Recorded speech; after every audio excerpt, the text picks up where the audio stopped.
அன்பார்ந்தவர்களே, இன்று அன்னை மரியா வளனார் ஆகியோருடைய பயணத்திலே ஒரு இனிய காட்சியை இறையடியார் வீரமாமுனிவர் நமக்கு சிந்தனைக்கு தருகின்றார். அருமையான அந்த செய்யுளை நாம் இப்பொழுது காணப்போகிறோம். இருவரும் நடந்தே செல்கிறார்கள்.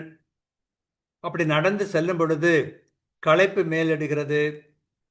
நடை பயணம் சங்கடமாக இருக்கிறது. ஆகவே அவர்கள் என்ன செய்கிறார்கள் என்பதை மிக தெளிவாக நமக்கு தருகிறார் வீரமாமுனிவர்.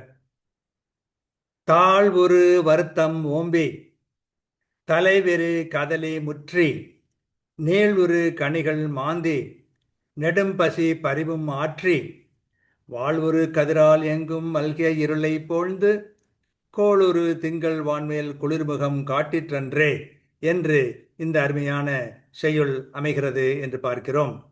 இதன் பொருள் என்ன?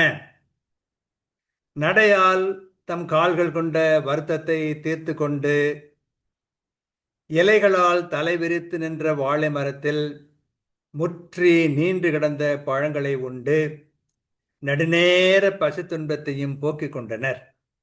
அப்பொழுது நிறைவு கொண்டுள்ள நிலா தன் வாழ் போன்ற கதிர்களால் எங்கும் நிறைந்து கிடந்த இருளை பிளந்து வானத்தில் குளிர்முகம் காட்டி எழுந்தது என்று சொல்லுகிறார்.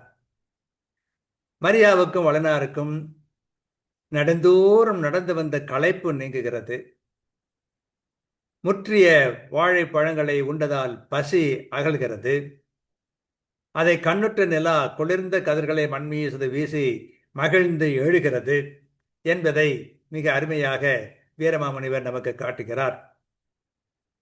தாளுரு வருத்தம் ஓம்பி தலைவெறி கதலி முற்றி நீளுரு கணிகன் மாந்தி நெடும்பசி பரிவு மாற்றி வாளுரு கதிரால் எங்கும் மல்கிய விரலை போழ்ந்து கோளுரு திங்கள் வான்மேல் குளிர்முகம் காட்டிற்றன்றே என்று மிக அருமையாக இதனை பற்றி வீரமாமுனிவர் சொல்வதை பார்க்கிறோம்.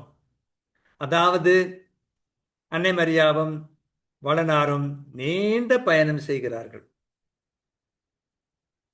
கால்கள் நோகின்றன, பசி எடுக்கின்றது. ஆகவே சிறிது ஓய்வெடுத்துக் கொள்கிறார்கள், பசியை போக்குகிறார்கள். இயற்கையாக கிடைக்கின்ற கனிகளை உண்டு தங்களுடைய பசிகையை ஆற்றிக் கொள்கிறார்கள். அந்த மாதிரி ஒரு காட்சி. அவர்கள் கட்டுச்சோரெல்லாம் கட்டி கொண்டு போக முடியவில்லை. கிடைப்பதை உண்டு நடையை கட்டுகிறார்கள் என்ற ஒரு அருமையான செய்தியை இங்கு சொல்லுகிறார். அதனால்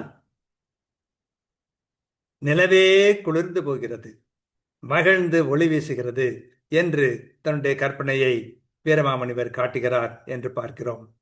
வாழ்க.